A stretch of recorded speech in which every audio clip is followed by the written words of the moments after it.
नमस्कार साथियों, बहुत बहुत स्वागत है आप सभी का एनआईओएस ब्रिज कोर्स के इंग्लिश लैंग्वेज के इस क्लास में। हम पिछले वीडियो में टीचर रोल पे बात कर चुके थे लैंग्वेज 2 की लर्निंग। आज हम पहुंच गए हैं listening and speaking foundation for oral language development, यानी लिसनिंग और स्पीकिंग जो है वो ओरल लैंग्वेज डेवलपमेंट के एक फाउंडेशन के रूप में है। इस पे हम आज बातचीत करेंगे। और स्वास्थ्य उतना बेहतरीन नहीं है तो खड़े होने में हो रही है मुझे दिक्कत। प्रयास ये करूंगा कि अगर ऐसी कोई खास जरूरत है कि नहीं खड़ा ही होना पड़ेगा तो मैं खड़े होकर भी बात कर लूंगा, लेकिन कोशिश करिएगा कि हमारी क्लास डिस्टर्ब ना हो। इसलिए जैसे भी चल रहा है 2-4 वीडियो चल जाए, स्वास्थ्य ठीक होगा तो वैसे ही फिर शुरू होगा। हालांकि समझाने में मैं कोई कोताही नहीं बरतूंगा, पूरी कोशिश करूंगा कि आपको पूरा पूरा प्रॉपर जितना हमारा हो पा रहा था वैसे करके हम समझा लें। ठीक है, खैर हम इस टॉपिक पे बात करें।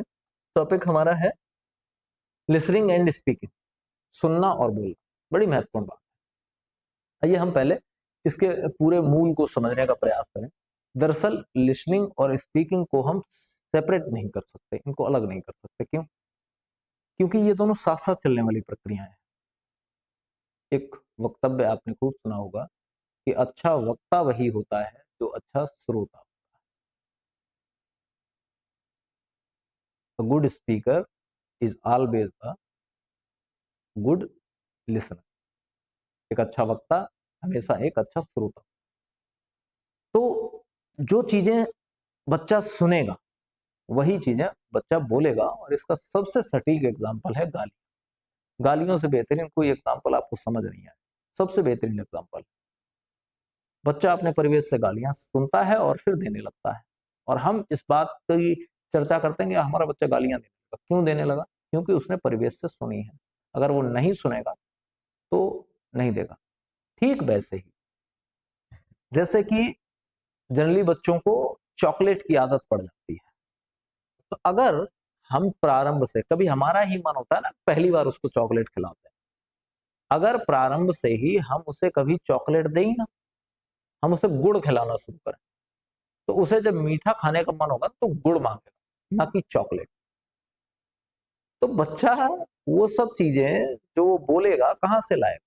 उसी परिवेश से, और परिवेश में जो उसने सुना होगा वही बोलेगा। तो लिसनिंग और स्पीकिंग एक दूसरे के पूरक हैं, दोनों एक साथ चलते हैं। इनको आप अलग अलग नहीं कर सकते, ये संभव नहीं है इनको अलग करना। ठीक है, अब इधर कैसे दिया गया है जरा उसको हम देख लें। वेन चिल्ड्रन एंटर स्कूल, जब बच्चा विद्यालय में प्रवेश करता है, they are engaged in lots of listening and speaking activities. तो वो लग जाते हैं बहुत सारी ऐसी एक्टिविटीज में जो सुनने की और बोलने की होती हैं। For the first few months before they are introduced to formal reading and writing practice. इससे पहले कि बच्चा फॉर्मल रीडिंग और राइटिंग की प्रैक्टिस में घुसे, इससे पहले वो लिसनिंग और स्पीकिंग की प्रैक्टिस कई महीनों तक लगातार उसकी चलती रहती है। These activities can be in the form of songs. और वो प्रारंभिक एक्टिविटीज जब बच्चे को हम आसान कर रहे होते हैं उसके लिए चीजें, तो उस समय वो एक्टिविटीज किस रूप में होती हैं? सॉन्ग्स के रूप में होती हैं, गीतों के रूप में होती हैं, रैम्स कविताओं के रूप में होती हैं, पोएम्स के रूप में होती हैं, स्टोरीज, गेम्स, इंस्ट्रक्शंस के रूप में होती है। ये कुछ चीजें हम प्रारंभ में बच्चे को देना शुरू करते हैं। उसे कविता के माध्यम से सिखाते हैं, कहानी के माध्यम से सिखाते हैं, गीतों के माध्यम से बताते हैं, या इंस्ट्रक्शंस, ओरल इंस्ट्रक्शंस उनको देते हैं। These activities are done irrespective of language and subjects। और ये जो एक्टिविटीज होती हैं वो निरपेक्ष होती हैं, यानी हम स्पेशली जानबूझकर ऐसा कुछ नहीं कर रहे होते हैं, निरपेक्ष रूप से हम ऐसा कर रहे होते हैं, और बच्चा उन्हीं में से लगातार सीख रहा होता है।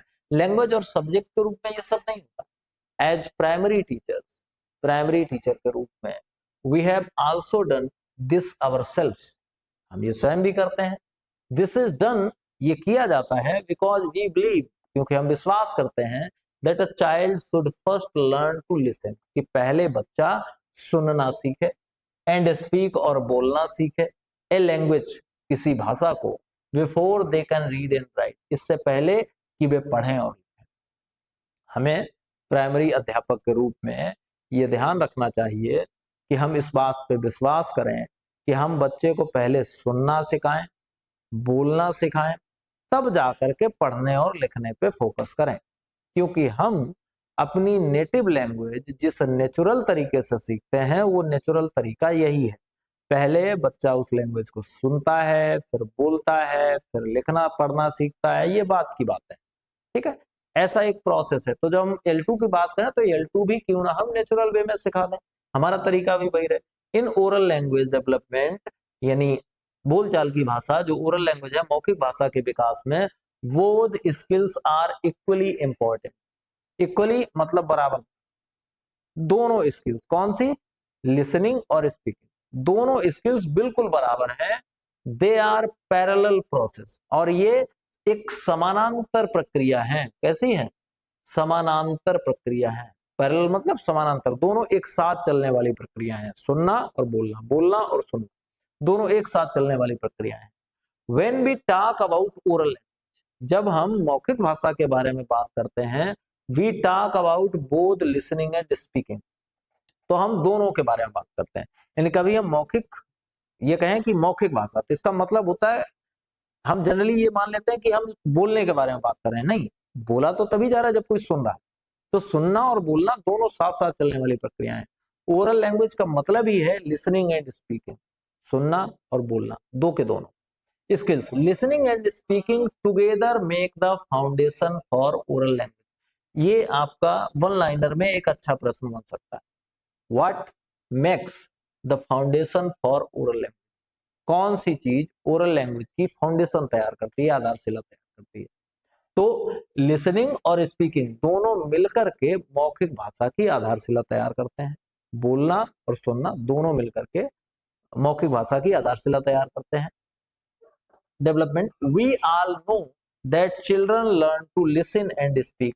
हम सब जानते हैं कि बच्चा बोलना और सुनना सीखता है even before they learn to read and write, लिखने और पढ़ने से पहले। बच्चा लिखना पढ़ना नहीं सीखता है, उससे पहले ही वह सीख जाता है क्या, बोलना। ठीक है, बोलना सीख जाता है और सुनना सीख जाता है। ठीक, आगे देखिए, a child must be able to first hear and understand a language. बच्चे को पहले सुनना और समझना सीखना होता है, before they begin to use it in real situation. इससे पहले कि वे भाषा को वास्तविक परिस्थितियों में प्रयोग करना सीखें, उससे पहले बच्चा उसे सुनना और समझना सीख ले। दिस होल्ड्स इक्वली ट्रू, ये बराबर सत्य है फॉर L2 दूसरी भाषा के लिए। NEP 2020 and NCF FS 2022 repeatedly emphasise, बार बार इस बात पे जोर देती है। रिपीटेडली मतलब बार बार, ठीक है, एम्फेसाइज मतलब जोर देना। NEP और NCF बार बार इस बात पे जोर देते हैं that a child acquires a language easily and naturally, कि एक बच्चा बहुत आसानी के साथ भाषा सीख लेता है और नेचुरली बहुत ही प्राकृतिक तरीके से भाषा सीख लेता है। When they are given the opportunity, जब उन्हें अवसर दिया जाता है। अपॉर्चुनिटी मतलब अवसर, जब उन्हें अवसर दिया जाता है किस चीज का, टू लिसन मतलब सुनने का, स्पीक मतलब बोलने का, प्ले मतलब खेलने का, एंड इंटरेक्ट और इंटरेक्ट करने का। इंटरेक्ट करने का मतलब प्रतिक्रिया करने का with the language in meaningful context. बहुत महत्वपूर्ण, मीनिंगफुल कॉन्टेक्स्ट का मतलब आपने बच्चे से पानी मंगाया, गिलास सामने रखा हुआ, आपने इशारा भी कर दिया, तो बात तो उसको इशारे में ही समझ आई, लेकिन इशारे के साथ अब उसने उन शब्दों को जोड़ दिया जो शब्द आपने बोले थे। यह है कॉन्टेक्स्ट में। Bring the glass, bring the glass to me, आपने कहा bring the glass to me, ये आपने कहा।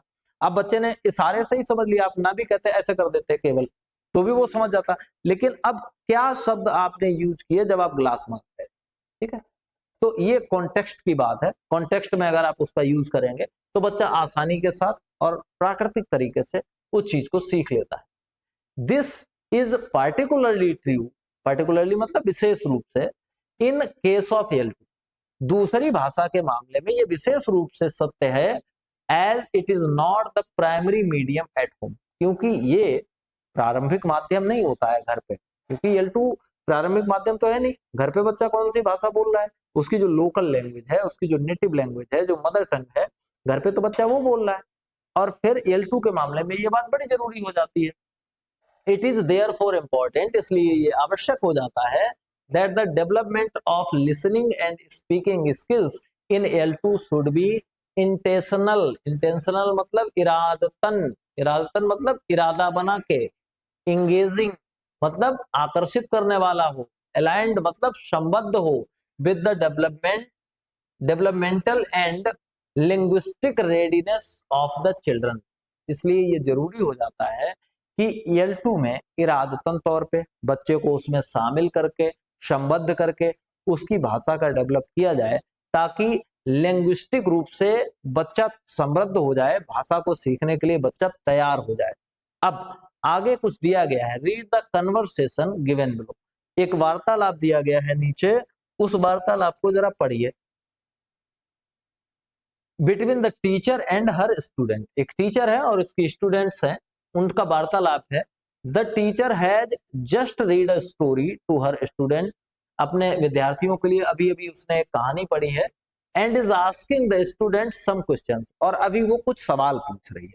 जरा इस बात को बहुत गौर से समझ लीजिए, लिखने में बड़ी आसानी रहेगी और कॉन्सेप्ट को दिमाग में बनाए रखने में भी आसानी रहेगी। टीचर एक कहानी के आधार पर एक प्रश्न पूछती है, वो पूछती है हु कैन टेल मी, मुझे कौन बताएगा, what happened to the little brown bear, कि छोटे ब्राउन बियर का क्या हुआ, ये बात मुझे कौन बताएगा, ये प्रश्न पूछा उसने। अब एक बच्चे ने जवाब दिया, रोहन कहता है I liked the brown bear, मुझे तो ब्राउन बियर पसंद आया। अब देखिए महत्वपूर्ण बात, मैं बाद में बताऊंगा सारी चीजें, यहाँ पे बात ये देखिए, क्या ये करेक्ट आंसर है जो पूछा गया? टीचर ने पूछा कि उस ब्राउन बियर का हुआ क्या, और बच्चा कह रहा है मुझे तो ब्राउन बियर पसंद आया। अब ब्राउन बियर का हुआ क्या, मुझे ब्राउन बियर पसंद आया, अगर इस आधार पे देखा जाए कि क्या बच्चा करेक्टली रिस्पॉन्ड कर रहा है, नहीं कर रहा है, इनकरेक्ट है। But the most important fact is the child is responding, बच्चा रिस्पॉन्ड कर रहा है, ये ज्यादा इंपॉर्टेंट बात है, ना कि करेक्टली रिस्पॉन्ड करना। रिस्पॉन्ड करना ज्यादा जरूरी है। दूसरा बच्चा कह रहा है, सौम्या कह रही ही वांटेड हनी, वो तो हनी चाहता था, ठीक। अब ये भी इनकरेक्ट है, ये भी सही जवाब नहीं है। उसका क्या हुआ ये इसका जवाब नहीं है, वो क्या चाहता था, लेकिन बच्चा रिस्पॉन्ड कर रहा है, दैट मैटर्स। ये बात मायने रखती है कि बच्चा रिस्पॉन्ड कर रहा है। अब तीसरा बच्चा कहता है, ललिता कहती है ही फेल डाउन, अब इसने जवाब दिया कि वो गिर गया। ही वांटेड हनी, वो हनी चाहता था, एंड क्लाइम्ड द ट्री, पेड़ पे चढ़ा, बट ही फेल डाउन, लेकिन वो गिर गया। अब यहाँ बच्चे की खासियत यह है कि ये वाला बच्चा जिसने सही भी जवाब दिया, इसने उन्हीं सेंटेंसेस में दिया जो कहानी में आए, बिल्कुल वैसे ही सेंटेंसेस फ्रेम किए, या वही सेंटेंसेस जो उसने सुने थे, बस उन्हें केवल उसने दोहरा दिया है, ये काम उसने किया है। फ्रॉम द कन्वर्सेशन अबव, अब ऊपर जो कन्वर्सेशन हुआ है, who do you think gave the right answer, आप क्या समझते हैं कौन सही उत्तर दिया? तो सही उत्तर तो ये वाला दिया है, yes yes you are correct, हाँ आप सही देख रहे हैं। इट वाज ललिता, ये कौन था? ललिता थी। What why do you think Lalita was able to answer correctly, अब आप ये क्यों सोचते हैं कि ललिता ने आंसर करेक्ट क्यों दे पाया? इस बात का जवाब आपके पास क्या है? लेट अस ब्रेक डाउन, आइए इस मेथड को हम तोड़ते हैं, देखते हैं कि ललिता ने सही जवाब क्यों दिया। देखो अब मैं ऐसा करता हूं कि उधर बैठ जाता हूं, ज्यादा बेहतर रहेगा आई थिंक।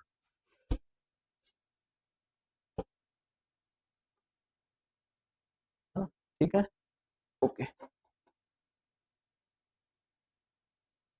मैं नहीं दिखूंगा यहाँ, ठीक है, ओके, यहाँ ठीक है।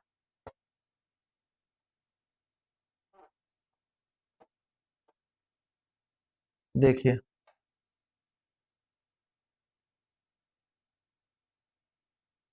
ललिता लिसन्ड द स्टोरी, हुआ क्या था? ललिता ने स्टोरी सुनी थी, ठीक है। अंडरस्टूड द कैरेक्टर्स एक्शंस, और जो चरित्र थे उसमें उनके एक्शंस को उसने समझा था।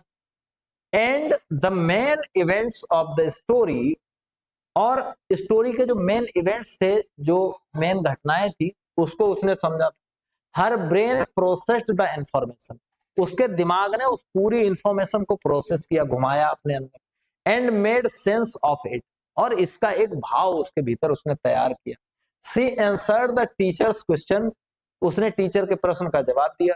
Directly by retelling the part of the story, अभी जो मैंने बात कही थी, डायरेक्टली रिटेलिंग, केवल उसने दोहरा दिया वही पार्ट जो स्टोरी में था, उसी वाक्य को उसने दोहरा दिया। उसने क्या किया, अपना सेंटेंस फ्रेम नहीं किया, उसने जैसा स्टोरी में लिखा था बिल्कुल वैसे ही उसने दोहरा दिया।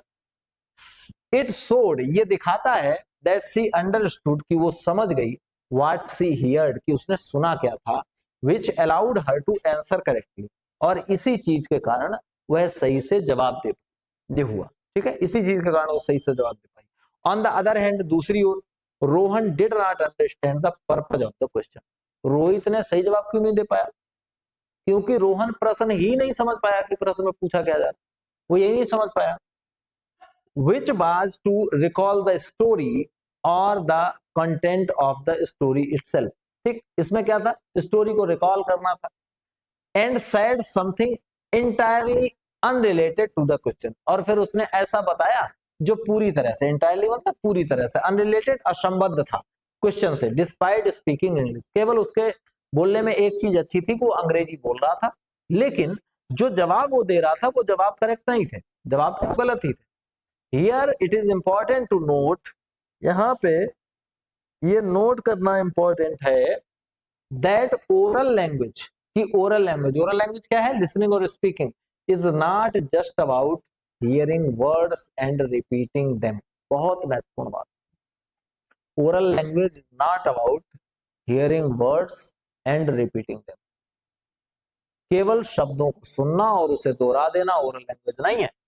ओरल लैंग्वेज है शब्दों में क्या कहा गया है उस बात को समझना, फिर उसे अपने हिसाब से प्रदर्शित करना, ये है दरअसल oral language. It is about understanding what those words mean, ये वो समझ है जो समझ आपको विकसित करनी है कि उन शब्दों का मतलब क्या है, वो है रिफ्लेक्टिंग ऑन देम, उनका प्रभाव क्या पड़ रहा है वो, एंड देन रिस्पॉन्डिंग बैक, और फिर जवाब देना है, so that you can communicate, ताकि आप कम्युनिकेट कर सकें प्रॉपरली, मतलब उचित तरीके से। जब आप प्रॉपरली उचित तरीके से कम्युनिकेट यानी वार्तालाप कर सकें। Understanding is a crucial component for effective oral language development, बहुत महत्वपूर्ण बात। अंडरस्टैंडिंग जो है यानी जो समझ है वो एक क्रूशियल कंपोनेंट है, यानी बहुत महत्वपूर्ण अवयव है इफेक्टिव ओरल लैंग्वेज डेवलपमेंट का। एक प्रभावी मौखिक भाषा के विकास के लिए सबसे जरूरी चीज अगर कोई है तो वो है अंडरस्टैंडिंग, समझना। जो आपसे कहा गया है आप उसको समझ लें, और जो आप कहने वाले हैं वो दूसरे को समझा पाए, यही है proper oral language development. Without understanding यानी बिना समझ के, communication breaks down into a mere series of sounds and noises. अब बिना समझ के वार्तालाप जो है वो क्या बचेगा, वो बचेगा एक श्रृंखला काय की, केवल कुछ ध्वनियों की और शोरगुल की। अगर मैं कुछ भी कह रहा हूं आपको समझ नहीं आ रहा तो इसका मतलब मैं बकबक कर रहा हूं, ठीक, और आप समझ नहीं रहे इसका मतलब मैं बकबक कर रहा हूं, ये कुछ नहीं है, केवल एक नॉइज है, कुछ साउंड्स में बोल रहा हूं, अगर उसका कोई मतलब नहीं निकल रहा है तो। Even when we are speaking we listen to ourselves, जब हम बोलते हैं तो हम खुद भी सुनते हैं। इवन व्हाइल वाचिंग टीवी, जब हम टीवी देख रहे होते हैं, we are not merely consuming the sounds, तो हम केवल ध्वनियां नहीं सुन रहे होते हैं, but absorbing what is being said, बल्कि वह भी एब्जॉर्ब कर रहे होते हैं, अपने अंदर उतार रहे होते हैं जो कि कहा गया है। भाई जब हम टीवी देखते हैं तो इसका मतलब क्या है, हम केवल ध्वनि सुन रहे हैं? नहीं, उसमें जो बात कही गई है वो भी हमारे अंदर जाती है, उसके मायने उसका मतलब हमारे अंदर जाता है। वी लिसन टू इट, हम इसे सुनते हैं, रिफ्लेक्ट ऑन इट, इस पे प्रतिक्रिया करते हैं, and keep it with us, और फिर इसे अपने साथ रख लेते हैं। ड्यूरिंग अ कन्वर्सेशन, एक वार्तालाप के दौरान, we listen to the other person, हम दूसरे व्यक्ति को सुनते हैं, understand what they are saying, और ये समझते हैं कि वो क्या कह रहा है, and then respond to them, और तब जाकर के हम उनको रिस्पॉन्ड करते हैं या उनकी बात का हम जवाब देते हैं। ठीक है, अब देखिए आगे आगे है the above example was an attempt to show, जो ऊपर दिया गया एग्जाम्पल है ये एक प्रयास था ये दिखाने का, that when children listen with understanding, कि जब बच्चा समझ के साथ सुनता है, they can speak in ways, तो वो कई तरीकों में बोल सकता है दैट मेक सेंस, जिसका कोई मतलब निकलता है, and so what they have learned, और ये दिखा पाता है कि उन्होंने क्या सीखा है। दरअसल केवल सुनना ही पर्याप्त नहीं है, पर्याप्त है उसको समझना, आवश्यक है उसको समझना, और जब आप समझ पाएंगे तभी आप बोल पाएंगे। The best example of this is the talk that takes place in the classroom among the students and between the students and the teacher। और इस सब का महत्वपूर्ण एग्जाम्पल वो बातचीत है जो कक्षा में बच्चों के बीच में होती है या टीचर और बच्चों के बीच में होती है। उन सब के कुछ ना कुछ मतलब निकलते हैं, और जिनके मतलब निकलते हैं वही दरअसल proper language, oral language development है। ठीक है, so these skill can not be developed separately, इसलिए इन स्किल्स को, इन कौशलों को अलग अलग डेवलप नहीं किया जा सकता। कौन से कौशल? लिसनिंग और स्पीकिंग, इनको अलग अलग नहीं किया जा सकता। व्हाइल लर्निंग अ लैंग्वेज, एक भाषा को सीखते समय, both are mutually dependent skills, ये दोनों एक दूसरे पर निर्भर स्किल्स है। म्यूचुअली डिपेंडेंट मतलब एक दूसरे पर निर्भर। Where in the process of understanding is interconnected, जबकि इनके साथ एक और प्रोसेस अंदर से जुड़ा हुआ है। वो प्रोसेस का है अंडरस्टैंडिंग का, समझदारी का, समझ भी है।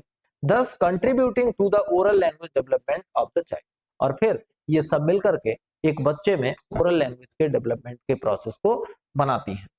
इन द अपकमिंग सेक्शंस, आगे आने वाले सेक्शंस में, we will be looking at some of classroom strategies, हम कुछ ऐसी कक्षा की स्ट्रेटजीज पे बात करेंगे टू एनहेंस, जो कि बढ़ा देंगी, अच्छा कर देंगी द ओरल लैंग्वेज डेवलपमेंट, बच्चे के ओरल लैंग्वेज डेवलपमेंट को of children in the context of L2, L2 के कॉन्टेक्स्ट में बच्चे की ओरल लैंग्वेज को और बढ़िया करेंगे। ऐसी कुछ स्ट्रेटजीज के बारे में हम अगली कक्षाओं में बात करेंगे। Focusing on the listening and speaking skills, और वो फोकस किस पे करेंगी? लिसनिंग और स्पीकिंग स्किल्स पे। Again it is important to remember, दोबारा ये बात याद रखना महत्वपूर्ण है, that both skills are mutually dependent, कि दोनों स्किल्स एक दूसरे पर निर्भर करती हैं, on each other, with one taking a more domination role over the other at time, और कई बार एक दूसरे का रोल थोड़ा ज्यादा जरूरी हो जाता है। अब एक क्वेश्चन दिया गया, what is the significant part of listening speaking, सबसे महत्वपूर्ण पार्ट क्या है लिसनिंग का, स्पीकिंग का? तो सबसे महत्वपूर्ण पार्ट आप देख चुके हैं भैया, क्या है? अंडरस्टैंडिंग है, समझ है, क्योंकि जब तक समझ डेवलप नहीं हुई इसका मतलब अभी कुछ भी डेवलप नहीं हुआ है। बिना समझदारी के कुछ होने वाला नहीं है। अब ये जो प्रश्न दिया गया है, जरा मैं इसको हल करने का आपको तरीका बता दे रहा हूं, ठीक है, देख लीजिएगा। What kind of opportunities are given to children to listen and speak usually in earlier classes in schools? Are these opportunities sufficient? Give your opinion। प्रश्न ये पीछे से है, यहाँ अभी जो टॉपिक पढ़ाया है उसमें से नहीं है। इसमें ये पूछा गया कि प्राथमिक कक्षाओं में बच्चों को क्या क्या अपॉर्चुनिटीज दी जाती हैं बोलने और सुनने की। दूसरा प्रश्न जोड़ दिया गया कि क्या वो पर्याप्त अपॉर्चुनिटीज हैं, उसके बारे में बताओ, अपना ओपिनियन दीजिए, अपना दृष्टिकोण बताइए। तो क्या क्या है? हम पिक्चर टॉक करवाते हैं, ठीक है, क्या करवाते हैं? पिक्चर टॉक करवाते हैं, पोइम सुनते हैं, रैम सुनते हैं, स्टोरी सुनते हैं और सुनाते हैं, ठीक, रोल प्ले करवाते हैं, ठीक, गेम्स खिलवाते हैं जो कि वोकैब आदि से आधारित है। तो ये सब हम काम करते हैं। और फिर प्रश्न पूछा गया क्या ये पर्याप्त है? हालांकि पर्याप्त तो नहीं है, क्योंकि ये सब नेचुरल वे में नहीं होता है, ये हम इसको हम बनाते हैं, डेवलप करते हैं, तो ये भी कह सकते हैं कि पर्याप्त नहीं है। Why are listening and speaking mutually dependent on each other for oral language development? अभी हम इसी के बारे में तो पढ़ ही रहे थे कि लिसनिंग और स्पीकिंग एक दूसरे पे म्यूचुअली डिपेंडेंट क्यों है, क्योंकि लिसनिंग के बिना स्पीकिंग नहीं हो सकती, और स्पीकिंग जो है वह जब होती है तो हम भी तो अपनी बात सुन रहे होते हैं, तो लिसनिंग और स्पीकिंग दोनों दरअसल साथ साथ चलते हैं, ये म्यूचुअली डिपेंडेंट है एक दूसरे पे। अब पूरा मोटा मोटा एक निचोड़ ये समझ लो, मैं महत्वपूर्ण बात बता दूं जो इस पूरे का सार है, यानी बहुत कुछ लिख दिया गया किताबों में, इतना ज्यादा लिख दिया गया कि पता लगा कि ज्यादा लिखे कारण कंफ्यूज होता है। मेन बात समझ लो, जितनी परीक्षा तक ले जानी है याद रखिए। इसमें एक बात कही गई है, काहे की? लिसनिंग की, सुनने की। दूसरी बात काहे की कही गई है? स्पीकिंग की। एक बात तो याद रखो कि भाई ये दोनों कैसी हैं? रिलेटेड है। कैसी? रिलेटेड है। और कैसे रिलेटेड है? म्यूचुअल रूप से रिलेटेड है। एक बात तो याद रखिए, दोनों एक दूसरे से जुड़ी हैं, दोनों साथ साथ चलती हैं, क्योंकि लिसनिंग और स्पीकिंग अलग अलग नहीं हो सकती। और इनका सीधा संबंध एक तीसरी चीज से है, वो है अंडरस्टैंडिंग। जब तक बात समझी नहीं जाएगी तब तक कोई मतलब नहीं। सबसे आवश्यक है किसी बात को समझना। समझना सबसे जरूरी चीज है। जब तक आप समझेंगे नहीं तब तक आपको कोई भी चीज स्पष्ट नहीं हो पाएगी, क्लियर नहीं हो पाएगी। तो समझना बहुत जरूरी है, ये बहुत आवश्यक चीज है। ठीक है, तो हम इस वीडियो में इतना ही रखेंगे, कल फिर मिलेंगे एक और नए वीडियो में। तब तक के लिए नमस्कार।